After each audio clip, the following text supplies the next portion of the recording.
Question number 9 is, in triangle ABC, right angled at B, if tan A equals to 1 by root 3, then find the value of sin A cos C plus cos A sin C, cos A cos C minus sin A sin C.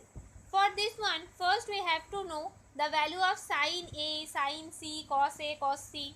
So for this one, what we will do? First we will write tan A equals to 1 by root 3.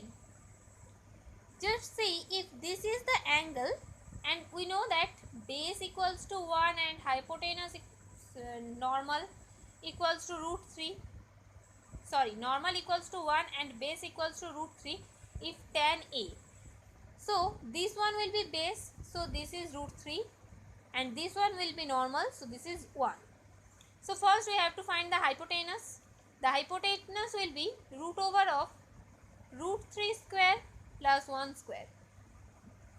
Root 3 square is 3 plus 1, that is root over 4. So hypotenuse is 2. Now sin A, the value of sin A must be normal by hypotenuse 2, and cos A, base by hypotenuse, base is root 3 and hypotenuse is 2. Now for sin C, if C is the angle, then the base and normal will be changed.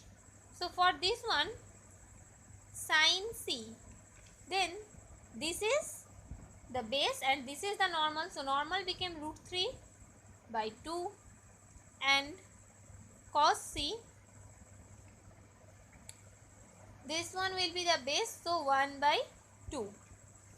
So now we have got sin A cos C, all that we got. So for one, first we have to find the answer, that is sin A plus cos C, sorry, sin A into cos C plus cos A into sin C. Sin A is 1 by 2 and cos A is also 1 by 2 plus cos C equals to 1 by 2. Cos A is root 3 by 2 into sin C equals to root 3 by 2. So 1 into 1, 1, 2 into 2, 4. Root 3 into root 3, 3 plus 4. So 1 plus 3 by 4, you got 4 by 4, that is 1. First one is solved. Now the second one, number 2, that is cos A cos C minus sin A sin C. Now cos A equals to root 3 by 2 and cos C equals to 1 by 2 minus sin A equals to 1 by 2, sin C equals to root 3 by 2. So 2 will be 4, root 3 into 1 root 3 minus root 3, 1 into root 3 and 2 into 2 4. You got the same number, so we have 0 as the answer.